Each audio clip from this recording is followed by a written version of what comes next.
Mark, did you know we don't have a defensive playbook?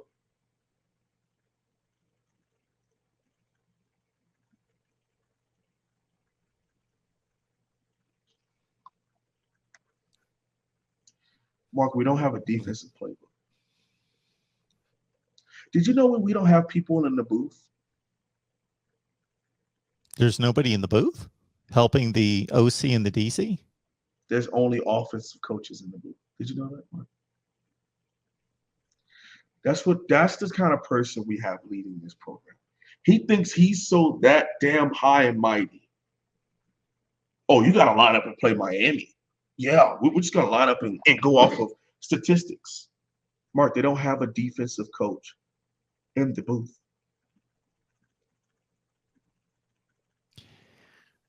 That coach in the booth is basically he's basically live watching your 22 film, basically in the moment.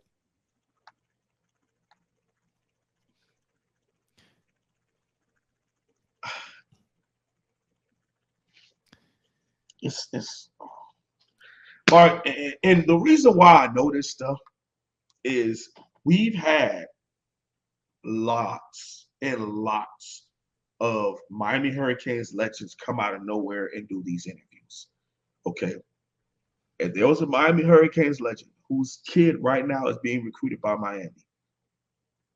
They asked to go over some of the plays in the defensive playbook, and he says, we don't have a defensive playbook.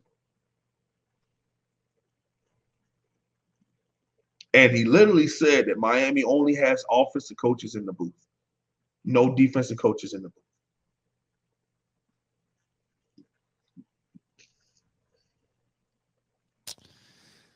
Now,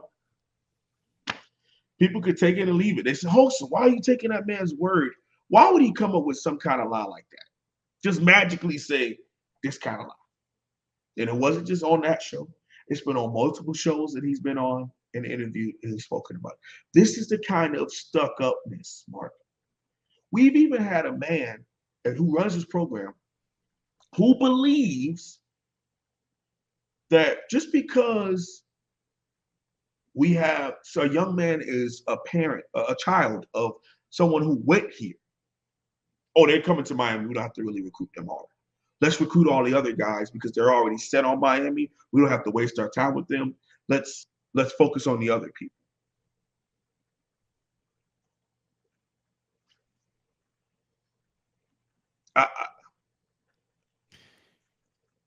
And this is where I go back to doing things for the right reason, but also doing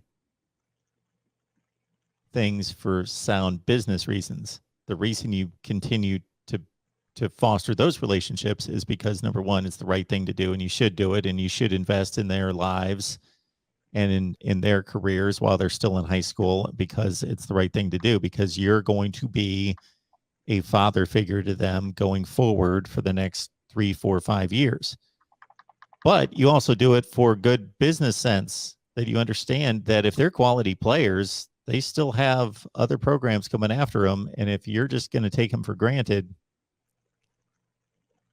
these guys are going to pick up on that. And Mark, someone says, Gage, Shardy says, that's not true. Streeter is football view. He's someone who's licensed with University of Miami to cover them as a media. Says that they do have a playbook. So, okay. Well, I could be wrong on that. I'll pick up these super chats real quick. I just want to make sure, with only a few minutes left, that we can get these. Corey Fleming, should we be concerned with decommits when we can always make up the difference in the transfer portal? Okay. The transfer portal is like free agency in the NFL. It's a good place to go to fill a gap, fill a need, but recruiting is the lifeblood of any program, and that's not going to change even with the transfer portal. There's only going to be so many players you can acquire through the transfer portal. It's not like you can bring in 40 new players every year, and you wouldn't want to do that anyway. You don't want to have to bring them in. That's how you want to build terminology and build relationships and total culture change and all that with that many players.